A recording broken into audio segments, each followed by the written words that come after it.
¿Comenzamos? ¿Les parece bien?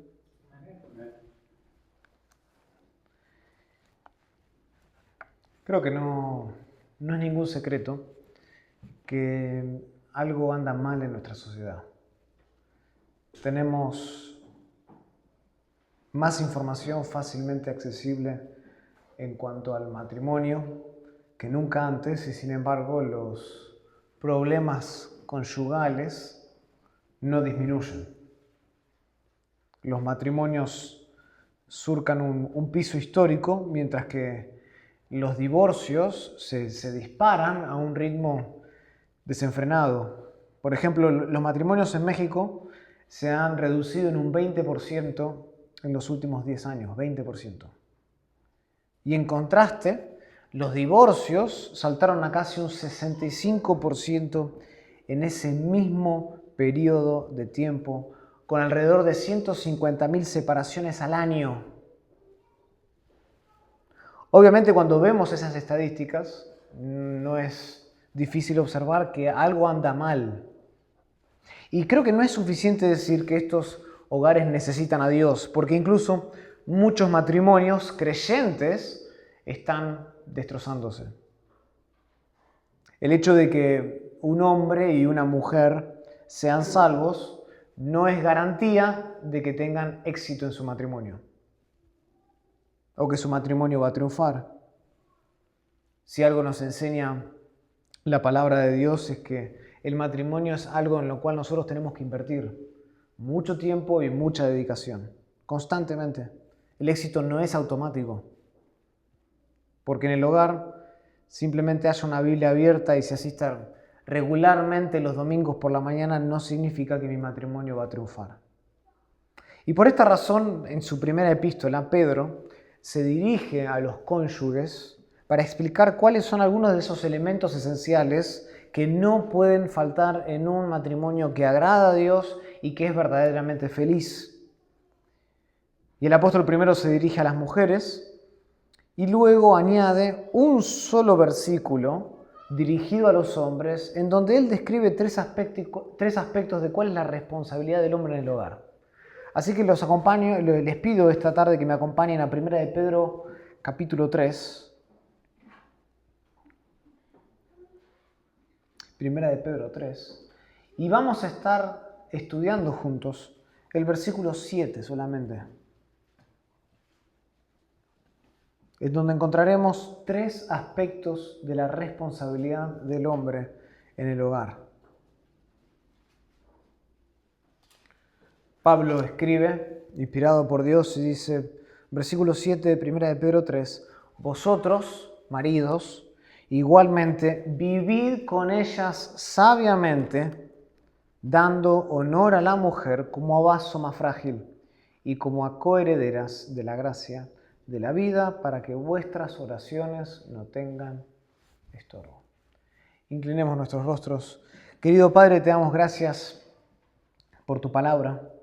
Gracias, Señor, por tu fidelidad, tu bondad al hablar hacia nosotros y por haber preservado tu palabra todos estos años para que nosotros tengamos instrucción, para que nosotros tengamos guía moral, para saber qué es lo que tú demandas de nosotros como hombres en nuestra casa. Señor, te pido para que ahora nos des sabiduría mientras escuchamos y mientras estudiamos tu palabra, que abras y nos des entendimiento, conocimiento para poder no solo procesar esto, sino también aplicarlo a nuestro corazón. Lo pedimos todo esto en el nombre de Cristo Jesús. Amén. Tres aspectos de la responsabilidad del marido. Hoy vamos a evaluar cada uno de estos elementos de manera detenida para definir en qué consiste la responsabilidad de un marido que lidera bien el hogar. Vamos a partir de este versículo, esbozar cuál es el perfil de un hombre creyente que vive sabiamente con su esposa. ¿Está bien? El primer aspecto, si están tomando notas, el primer aspecto de la responsabilidad del marido es la consideración. El primer aspecto de la responsabilidad del marido es la consideración. Noten en sus Biblias, versículo 7 de 1 de Pedro 3. Vosotros maridos igualmente vivid con ellas ¿qué? Sabiamente. La mayoría de las versiones que nosotros tenemos en castellano, incluyendo la Reina Valera 1960, que es la que más se usa, por algún motivo la han llamado la reina de las traducciones, entiende esta frase como una referencia a la amabilidad que debe tener o que debe caracterizar al marido dentro del hogar, con su esposa particularmente. Por ejemplo, la Biblia de las Américas dice así: ustedes maridos igualmente convivan, escuchen, convivan de manera comprensiva con sus mujeres.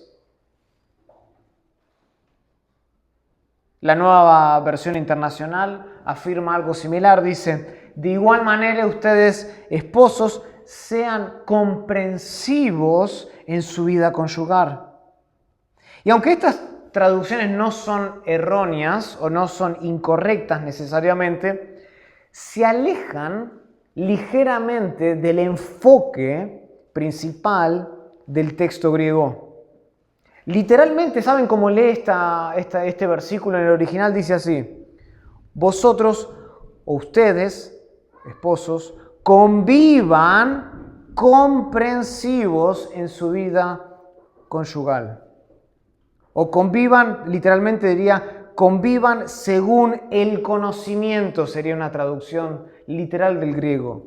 Convivan según el conocimiento. Ahora, noten que Pedro no especifica a qué tipo de conocimiento tiene en mente. Por esta razón es que todas las traducciones mencionadas anteriormente, la NBI, la Biblia de las Américas y la Reina Valera, son aceptables en términos generales. No hay nada explícito en el texto que defina a qué se refiere Pedro por el conocimiento. ¿El conocimiento de quién? ¿El conocimiento de la esposa? Ahora, cuando nosotros leemos el contexto de este pasaje, nos da algunas pistas de qué se está refiriendo Pedro. Noten, por ejemplo, anteriormente en ese mismo capítulo, 1 de Pedro, capítulo 3, versículo 1, cuando se está dirigiendo Pedro a las mujeres, le dice: asimismo vosotras mujeres, estad sujetas a vuestros maridos, para que también los que no creen en la palabra sean ganados sin palabra por la conducta de sus esposas, considerando vuestra conducta casta y respetuosa. En el original, el versículo 2 dice: considerando su conducta pura en el temor, dice literalmente. ¿En el temor de quién? Es la pregunta. Bueno, aquí el temor no está dirigido al marido, sino a Dios. En el temor de Dios. De hecho, a lo largo de toda la epístola de 1 de Pedro, el temor siempre está conectado con Dios. Por ejemplo, 1 de Pedro capítulo 1, versículo 17, dice así: y si invocáis por Padre a aquel que sin acepción de personas juzgas, según las obras de cada uno, conducíos en temor todo el tiempo en vuestra peregrinación. ¿En temor de quién? En temor de Dios. ¿Por qué? Porque Él evalúa las obras.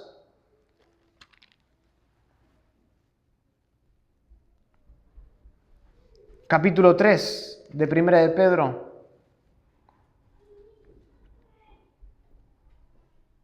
Mas también, versículo 14, si alguna cosa padecéis por causa de la justicia, bienaventurados sois. Por tanto, no os amedrentéis por temor de ellos, ni os conturbéis, sino santificad a Dios el Señor en vuestros corazones. Ahí dice: no tengan temor a ellos, sino teman a Dios.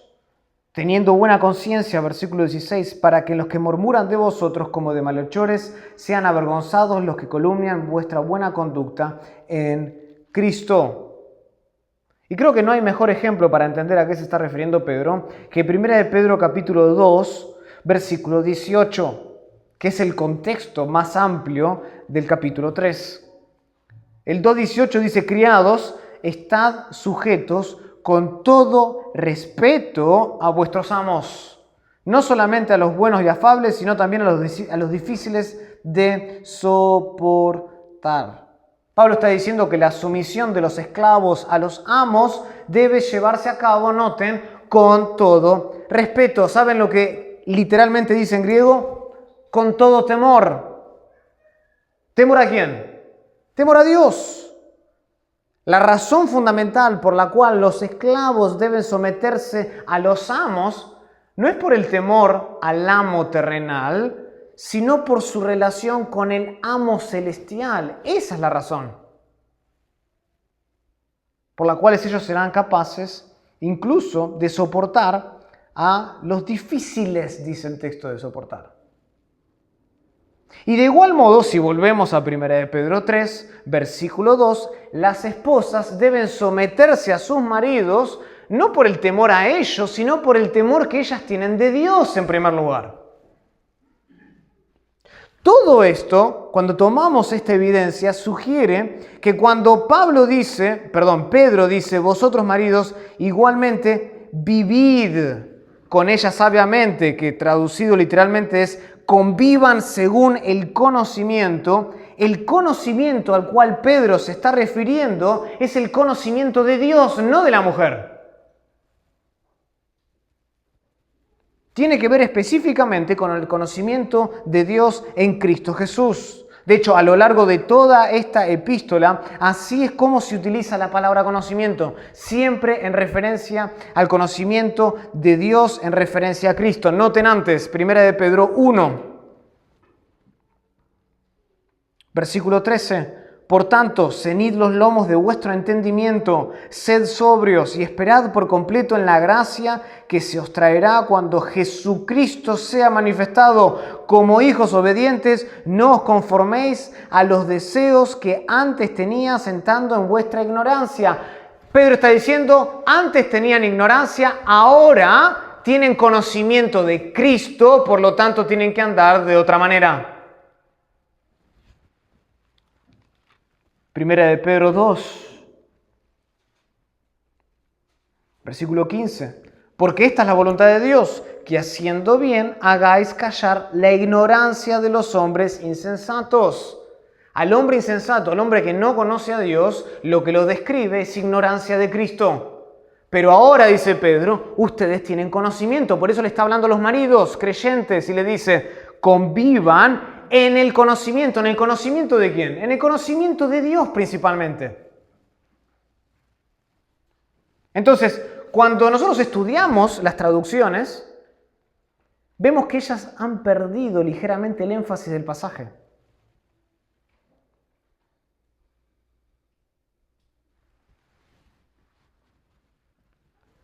¿Qué es lo que quiero decir? Que la consideración del marido en el hogar comienza con Dios, no con la mujer. Comienza con Dios, no con la esposa. El llamado que Pedro está haciendo en 1 de Pedro 3:7 es mucho más que simplemente intentar entender a mi esposa. Es mucho más que intentar entender y comprender cuáles son sus necesidades conyugales. El pasaje está hablando, por sobre todo, de un entendimiento profundo de la voluntad de Dios para mi matrimonio. Debo vivir o convivir con ella según el entendimiento de Dios. Eso es lo que está diciendo Pedro. Y este es un principio que muchas veces es ignorado en nuestras iglesias. Muchas veces, por amor a nuestras esposas, nosotros cedemos a los deseos caprichosos que tienen ellas sin antes informarnos de cuál es la voluntad de Dios para nuestro matrimonio. ¿Y saben quién es un buen ejemplo de esto? Abraham. Abraham es un claro ejemplo de esto. Él siguió el deseo insistente de Sara y tuvo un hijo con Agar en lugar de confiar en la voluntad de Dios. En lugar de confiar en el conocimiento que él tenía, que le había sido revelado, que le iba a nacer un hijo, un descendiente. Acompáñenme a Génesis para que lo vean.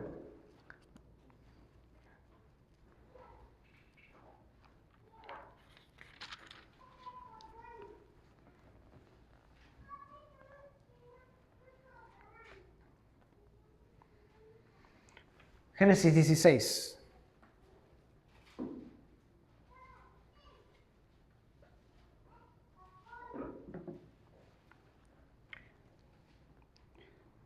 Génesis 16:1 dice, Sarai, mujer de Abraham, no le daba hijos, y ella tenía una sierva egipcia que se llamaba Agar. Dijo, noten, entonces Sarai a Abraham, noten que es iniciativa de ella. Ya ves que Jehová me ha hecho estéril, te ruego pues que te llegues a mi sierva, quizás tendrás hijos de ella. Y atendió a Abraham al ruego, noten que era algo insistente, de Sarai. Y Sarai, mujer de Abraham, tomó a Agar, su sierva egipcia, al cabo de 10 años que habían habitado Abraham en la tierra de Canaán, y la dio por mujer a Abraham, su marido. Y él se llegó a Agar, la cual concibió, y cuando vio que había concebido, miraba con desprecio a su señora. Entonces Sarai dijo a Abraham, mi afrenta sea sobre ti. Yo te di mi sierva por mujer, y viéndose encinta, me mira con desprecio. Juzgue Jehová entre tú y yo. Noten que en este contexto Abraham escucha al deseo caprichoso de su esposa en vez de confiar en lo que Dios ya le había prometido. ¿Y saben lo que más me llama la atención si volvemos a 1 de Pedro 3? Lo que me llama más la atención es que el contexto inmediato de 1 de Pedro 3, a Sara se la pone como ejemplo de una mujer que se sometía a su marido. Noten, inmediatamente antes, 1 de Pedro 3:5 dice, porque así también se ataviaban en otro tiempo aquellas santas mujeres que esperaban en Dios, estando sujetas a su marido. Noten que ahí el contexto es la sujeción. ¿Y qué dice el versículo 6? ¿Cómo quién? Como Sara obedecía a Abraham, llamándole Señor, de la cual vosotros habéis venido a ser hijas, si hacéis el bien sin temer ninguna amenaza. Noten que a Sara inmediatamente en el versículo anterior se le puso como ejemplo de sujeción. ¿Qué quiere decir esto? Esto quiere decir que una mujer sujeta puede influenciar para mal a su marido. Por tanto, el marido debe convivir con su mujer considerando primeramente la voluntad de Dios y después las necesidades de su esposa.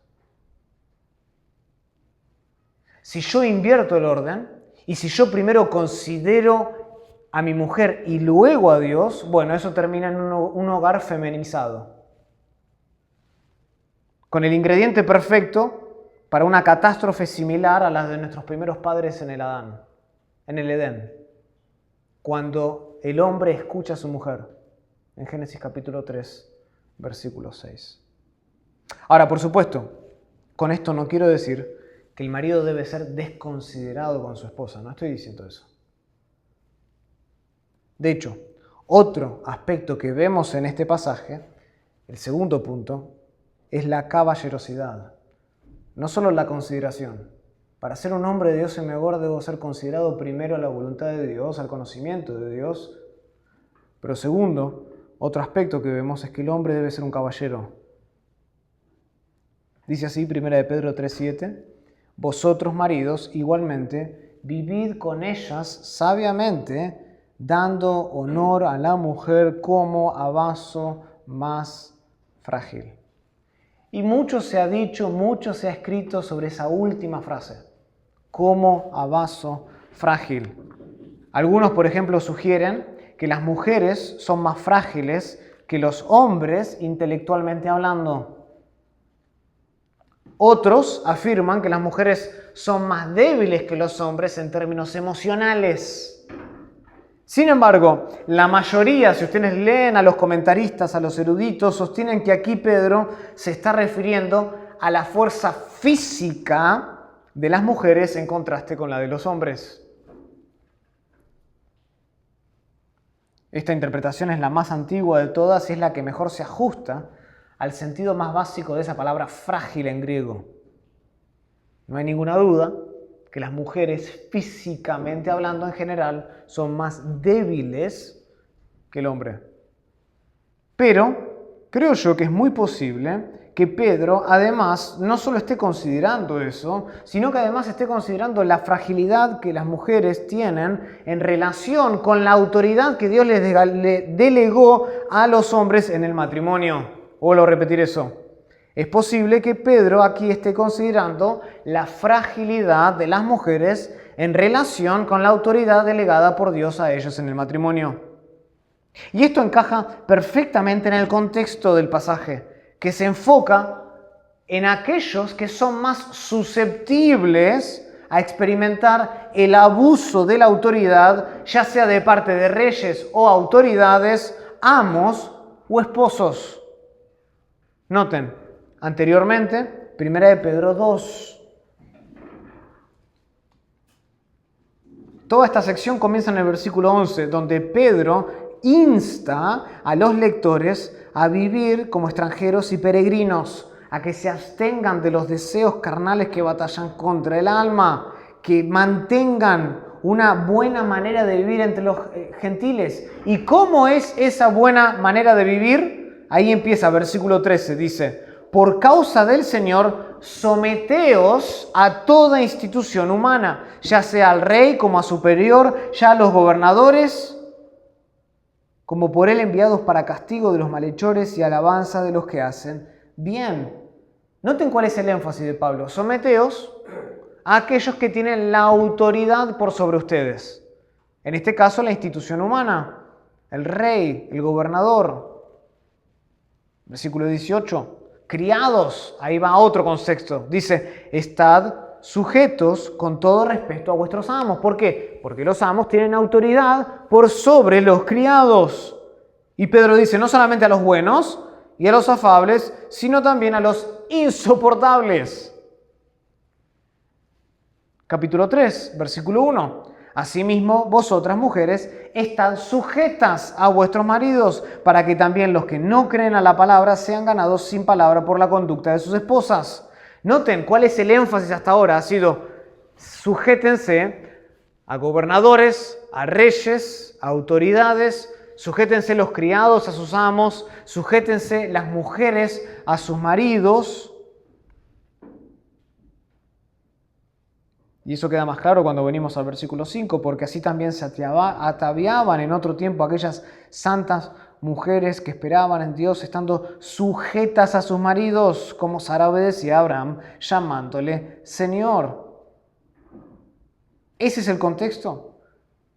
Por eso es que el reconocido teólogo Wayne Grudem declara, las mujeres, dice él, cuando llegamos al versículo 7, son más débiles en términos del ejercicio de autoridad dentro del matrimonio. ¿Por qué? Porque la autoridad fue dada ¿a quién en el matrimonio?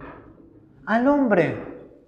Dentro del marco del matrimonio, las mujeres son más débiles y por tanto, dice Grudem, Pedro manda a los maridos a que en lugar de abusar de su autoridad con fines egoístas, la usen para dar honor a sus esposas. ¿Se entiende?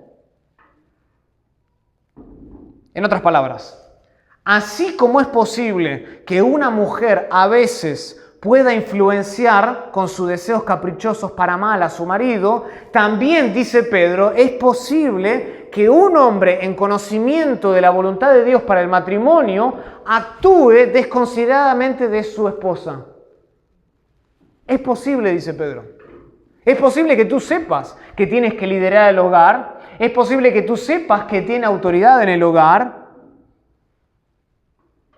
Pero la autoridad delegada de los hombres, esa autoridad que nosotros hemos recibido de parte de Dios, dice Pedro, no debe usarse de manera arrogante,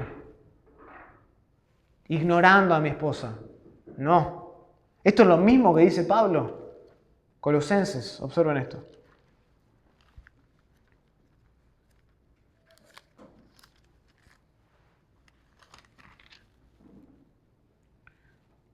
Versículo 19 de Colosenses 3. Maridos, amad a vuestras mujeres y no seáis, ¿qué? Ásperos con ellas. No seáis ásperos. No seáis arrogantes con ellas. Y esto queda mucho más claro cuando nosotros tomamos en cuenta la palabra que en 1 de Pedro de 3 se usa para describir a las esposas. En nuestras versiones, El término que aparece aquí se traduce como mujer. Vosotros, maridos, igualmente vivid con ellas sabiamente, dando honor a la mujer. El término que aparece ahí en el original es mucho más específico. Habla de la feminidad de la esposa. Dirige nuestra atención a lo que es singularmente femenino, por así decirlo, en ellas. No es una palabra común en el Nuevo Testamento. De hecho, esta palabra solo aparece aquí, en todo el Nuevo Testamento. Pero llamativamente también ocurre en el mismo relato de Abraham y Sara que mencionamos antes. Lo que nos indica que Pedro estaba pensando en Génesis 16. Después, recuerdan, después de que Agar da a luz a su hijo, Génesis 16, después de que ella da a luz a Ismael, Dios nuevamente le prometió a Abraham que Sara tendría un hijo y su nombre sería Isaac. Y es precisamente en este contexto que Moisés comenta, humanamente hablando, que esto era imposible para Sara. ¿Por qué era imposible para Sara? Noten lo que dice el capítulo 18. Cuando Jehová le vuelve a vindicar el hecho de que Sara iba a tener un hijo, dice versículo 11 de Génesis 18, y Abraham y Sara eran viejos, de edad avanzada, y a Sara le había cesado ya la costumbre de las mujeres. Esta es la misma palabra en la versión griega que se usa en 1 de Pedro 3:7. Para Sara era humanamente imposible tener hijos. ¿Por qué? Porque ya le había cesado la costumbre, dice el texto, de las mujeres. Esta frase es un eufemismo para hablar de la etapa posmenopáusica de la mujer. Era imposible para ella tener hijos. Y este es la misma palabra que aparece tanto en Génesis 18 como en 1 de Pedro 3:7.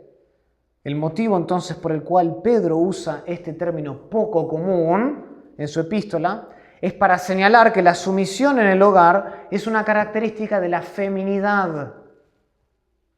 Por eso es que en Colosenses capítulo 3, versículo 18, Pedro le dice a las mujeres que se sujeten, Pablo le dice a las mujeres que se sujeten, en Efesios 5:22 Pablo vuelve a decir que se sujeten las mujeres a sus maridos, en 1 de Corintios 11, 2 y 3 vemos exactamente lo mismo de nuevo.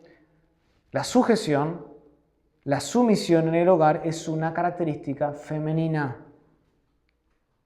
Pero este conocimiento, y ese es el punto de Pedro, ese conocimiento no debe provocar en el hombre una actitud prepotente, áspera. Tú te tienes que someter a mí porque la Biblia lo dice. No debe crear esa actitud. Eso es lo que Pedro y Pablo están diciendo. Aunque la mujer tenga un rol subordinado dentro del marco del matrimonio, porque es más susceptible al trato desconsiderado de su esposo, el hombre no debe sacar ventaja de esto en ningún momento. Escuchen, la autoridad no es sinónimo de autoritarismo. No es lo mismo.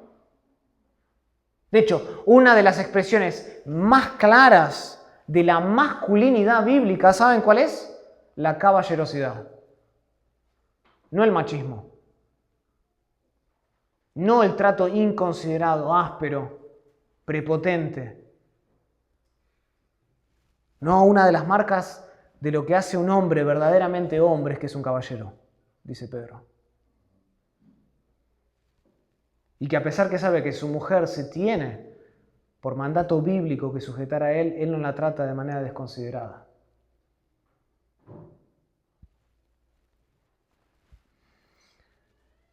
Ya por una cuestión de tiempo vayamos al tercer y último aspecto de la responsabilidad del marido en el hogar, y es el compañerismo.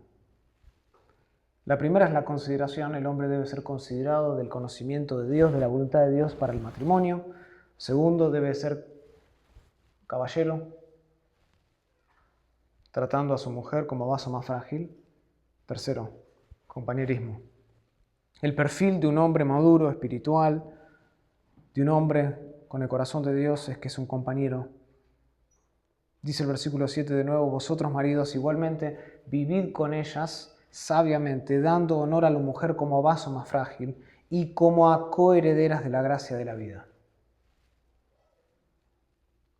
Noten esa última frase: como a coherederas de la gracia de la vida. ¿A qué se está refiriendo Pedro cuando habla de eso? Que somos coherederos de la gracia de la vida. Bueno, para muchos ese lenguaje de la herencia es una referencia explícita a la vida eterna. Muchos lo interpretan de esta manera.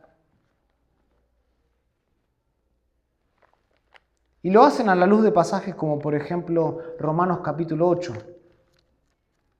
Romanos capítulo 8.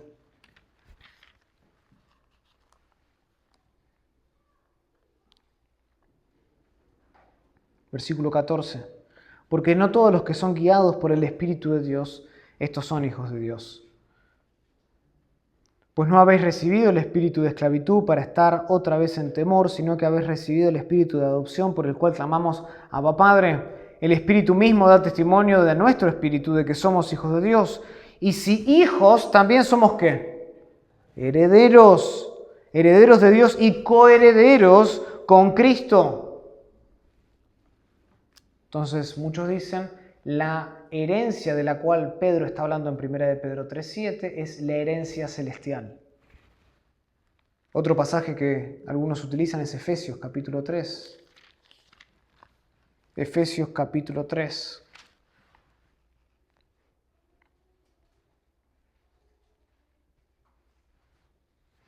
Versículo 1. Por esta causa yo, Pablo, prisionero en Cristo Jesús por vosotros los gentiles,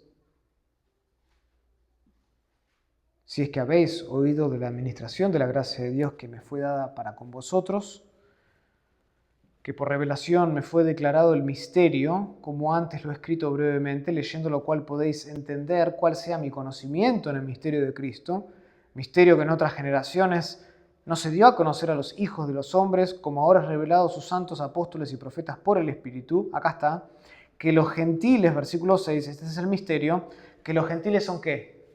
Coherederos y miembros del mismo cuerpo y copartícipes de la promesa en Cristo Jesús por medio del Evangelio. Entonces muchos toman estos versículos para decir que la herencia de la cual se está hablando en 1 de Pedro 3 tiene que ver la herencia espiritual. Y de hecho, así es como Pablo utiliza este término antes en la epístola. Por ejemplo, acompáñenme a 1 de Pedro capítulo 1. Versículo 3. Dice así Pedro: bendito el Dios y Padre de nuestro Señor Jesucristo, que según su gran misericordia nos hizo renacer para una esperanza viva por la resurrección de Jesucristo de los muertos, para una ¿qué? Una herencia incorruptible, incontaminada e inmarcesible, reservada en los cielos para vosotros. O sea, algunos comentaristas y estudiosos entienden que la caballerosidad del hombre surge cuando considera el destino que une al marido eternamente con su mujer. ¿Y cuál es el destino? La gloria. Por ejemplo, el profesor de Nuevo Testamento, Thomas Schreiner, un erudito en el idioma griego, él dice lo siguiente: los hombres deben honrar a las mujeres porque comparten el mismo destino, una herencia eterna en el reino de Dios, dice él. Pero ¿cuál es el problema con esta interpretación? El problema más obvio con esta interpretación es que no todos los maridos están casados con mujeres cristianas, creyentes. Como así tampoco todas las mujeres están casadas con maridos creyentes. Y alguno dirá, pero ese no es el punto de Pedro. Bueno, en realidad él habla acerca de eso justamente antes. De hecho, en la sección anterior, cuando se dirige a las mujeres, ¿se acuerdan? En 1 de Pedro 3, del 1 al 6, noten que Pedro advierte y les dice en el versículo 1, asimismo vosotras mujeres, estad sujetas a vuestros maridos para que también escuchen. Los que no creen a la palabra sean ganados sin palabra por la conducta de sus esposas. O sea, Pedro ya anteriormente había advertido a las mujeres que deben someterse a sus maridos independientemente de que sean creyentes o no. Tanto creyentes como incrédulos pueden desobedecer a la palabra de Dios. Entonces, a la luz de esto, es preferible entender 1 de Pedro 3:7 como una referencia al matrimonio en lugar de la vida eterna. O sea, lo que Pedro está enseñando cuando dice somos coherederos de la gracia de la vida no es tanto el destino final, es el matrimonio. El matrimonio es ese don, es ese favor inmerecido que Dios da a la humanidad. Y es una de las bendiciones más ricas de la vida, ¿o no? Pero el punto del apóstol es que no siempre nosotros disfrutamos del matrimonio como siempre deberíamos hacerlo y muchas veces nosotros fracasamos en el matrimonio.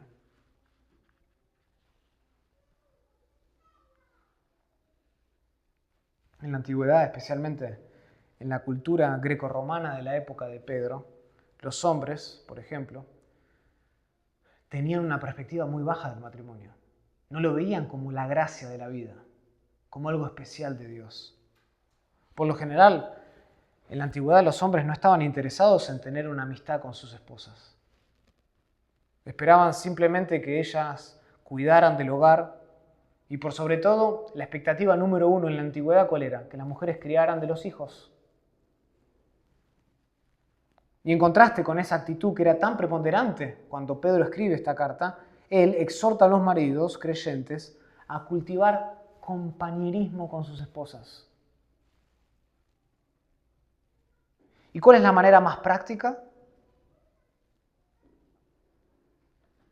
de hacer esto? Es dándoles honor regularmente. Es dándoles honor.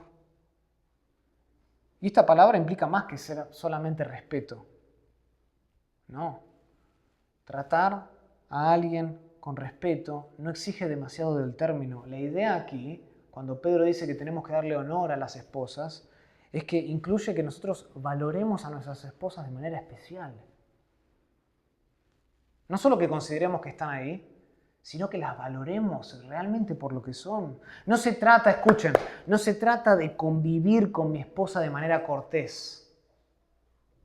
No se trata de convivir con mi esposa de manera educada. Pedro no está hablando de eso. Él está hablando de estimar profundamente a mi esposa como resultado de entender que el matrimonio es una gracia inmerecida de Dios.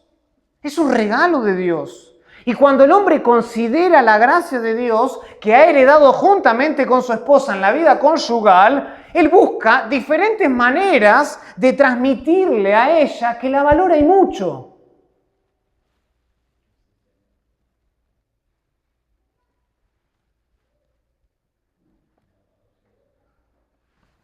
No es simplemente decir, bueno, yo ya trabajé de 5 a 8, esa es mi manera de valorarte.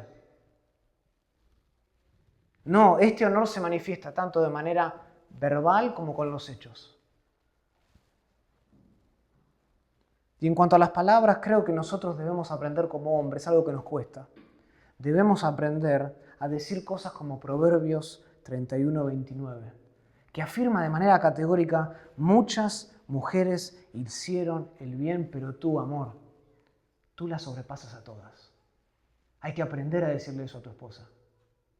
Mirarla a los ojos y decirle, amor, hay muchas mujeres, pero tú eres la mejor.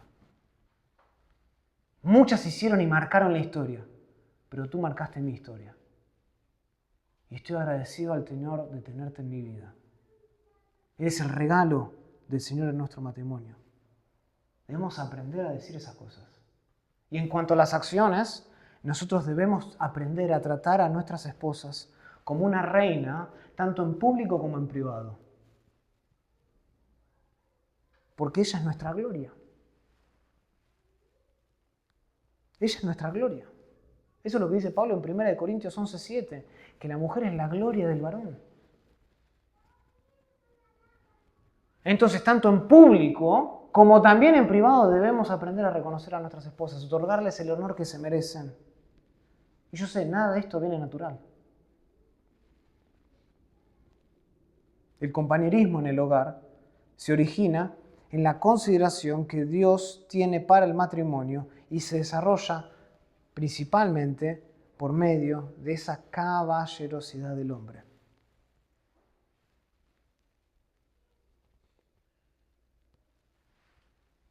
Ahora esto no termina acá, porque el versículo continúa.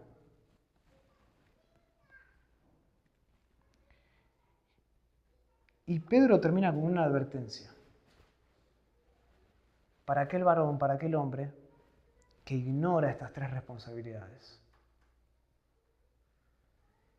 Y Pedro enseña y dice que aquel hombre que ignora ser caballeroso con su mujer, compañero con su mujer, considerado la voluntad de Dios para su matrimonio, corre el riesgo de que sus oraciones sean obstaculizadas. Noten.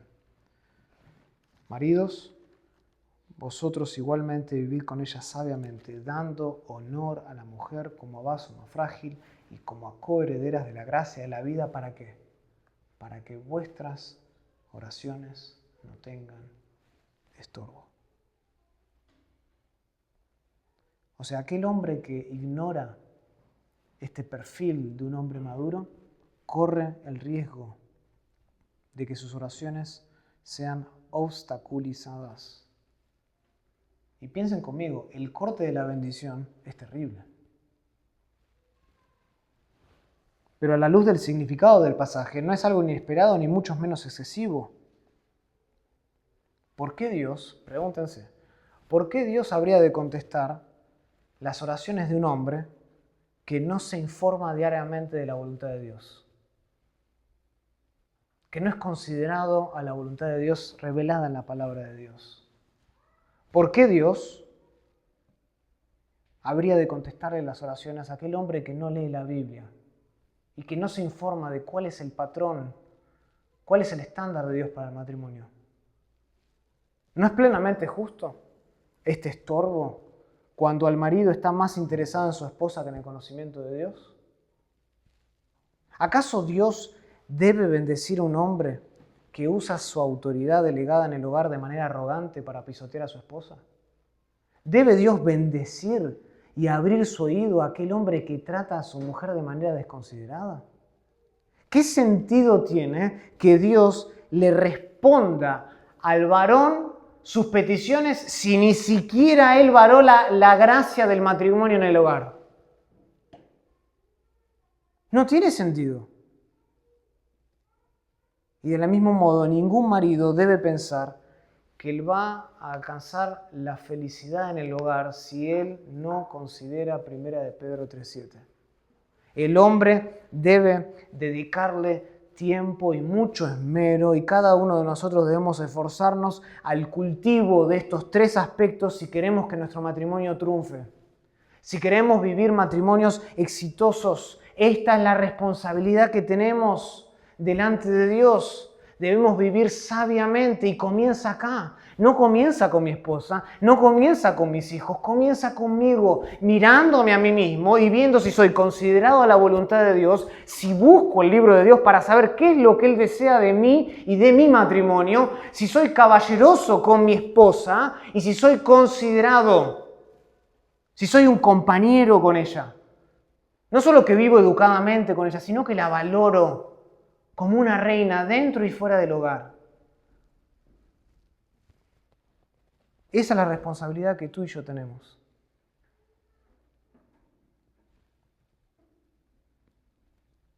Y eso es lo que Dios nos ha llamado a hacer. Oremos. Querido